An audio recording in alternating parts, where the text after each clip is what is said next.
Salam jeda 3 menit. Saudara-saudariku, hari ini gereja memperingati Santo Filipus Neri. Dia lahir di Florence, Italia, dari keluarga notaris sekitar tahun 1515. Orangnya periang, supel, ramah, dan pandai bergaul.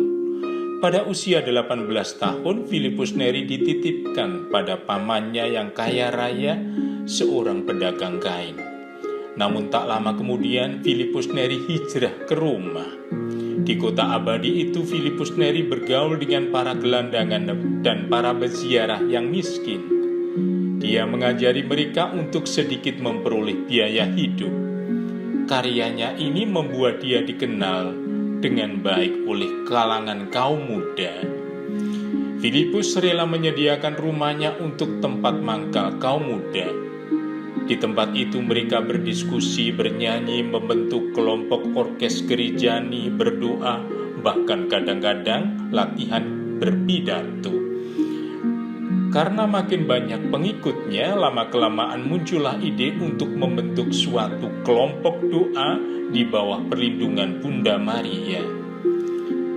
Setelah studi filsafat dan teologi, pada usia 36 tahun, Filipus Neri ditabiskan menjadi seorang imam. Perkumpulan yang dibentuknya makin berkembang luas ke seluruh kota Roma. Mencermati hal itu, Paus menghadiahkan sebuah tempat dan gereja untuk kelompok doa yang didirikannya, yang kemudian disebut oratorium. Dalam doanya yang amat khusyuk, Filipus Neri sering mengalami ekstase rohani. Dari kehidupan rohaninya yang mendalam, dia dianugerahi kemampuan untuk membaca suasana hati dan mengenal rahasia-rahasia pribadi seseorang. Perjalanan hidupnya menjadi suatu rentetan mukjizat yang tiada hentinya. Untuk menyembuhkan seseorang dari suatu penyakit, dia cukup menyentuhnya. Bahkan Filipus Neri pernah membangkitkan kembali seorang pemuda bernama Paulo. Filipus Neri, pembimbing rohani yang baik. Bahkan para kardinal pun ada yang datang meminta nasihatnya. Setiap hari, ruang pengakuannya didatangi banyak orang. Dia juga tokoh yang menentang gerakan lahirnya gereja-gereja Protestan di kawasan Eropa.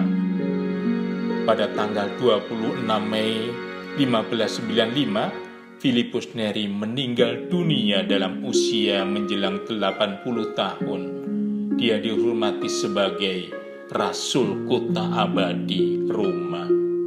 Pesan: bakat-bakat hebat adalah rahmat dan baru berfungsi secara maksimal ketika dipersembahkan untuk karya sosial karitatif bagi sesama.